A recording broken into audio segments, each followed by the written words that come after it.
Hi, y'all. My name is Marianne Reynolds. I met Mike when I was a brand new teacher in August of 1994.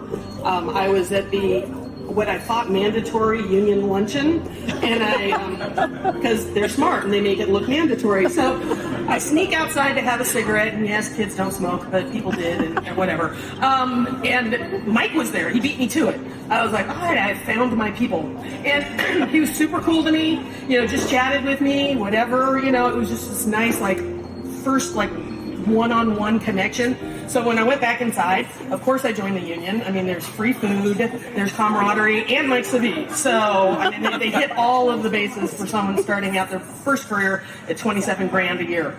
I was super stoked to find out that Mike was at Mayfair too, and we had the same conference period. Those of you who are teachers know that's for secondary teachers. Elementary school teachers don't get this. We are sorry. But secondary teachers get an hour off a day to, cry or smoke cigarettes or do crossword puzzles in ink like Mike did.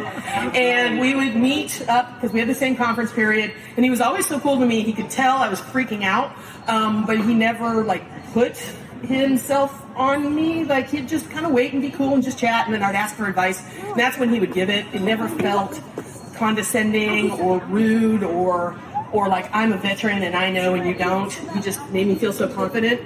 And so of course when he asked if I'd go do a union meeting, because it's only one meeting a month, it's no big deal.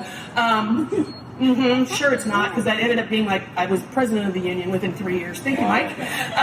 But it's true. Of course I was going to do it because Mike Savee asked, but I also he taught me that being part of the union wasn't just being it to be with Mike Savee or whatever, but to help all the teachers and the students. He was so cool that way. He was my mentor. I know I'm supposed to keep it brief, but I just remember there was a year where they didn't have enough paper, so teachers had to bring their own paper for photocopies. So we all turned into crazy paper-hoarding thieves. Some of you know. And we're keeping it in our box, our little mailbox, but other people would steal it. So Mike would keep his in the freezer, which was this scary, frosty zone of doom. And one time I needed paper really bad. I thought I was going to lose my mind, and he's like, "Here, I've got some paper, Marianne. You're good to go."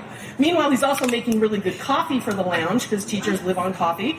And that's how he met Andrea, who I worked at the coffee house that her mom knew, or her mom owned, that Mike met.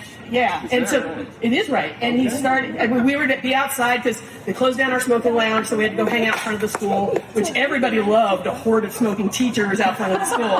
That was super popular in the community. But we made sure to stay on public property. And I remember him telling me, I met this lady.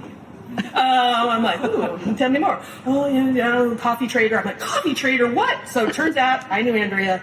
I knew they would be perfect together, and of course, I'm right.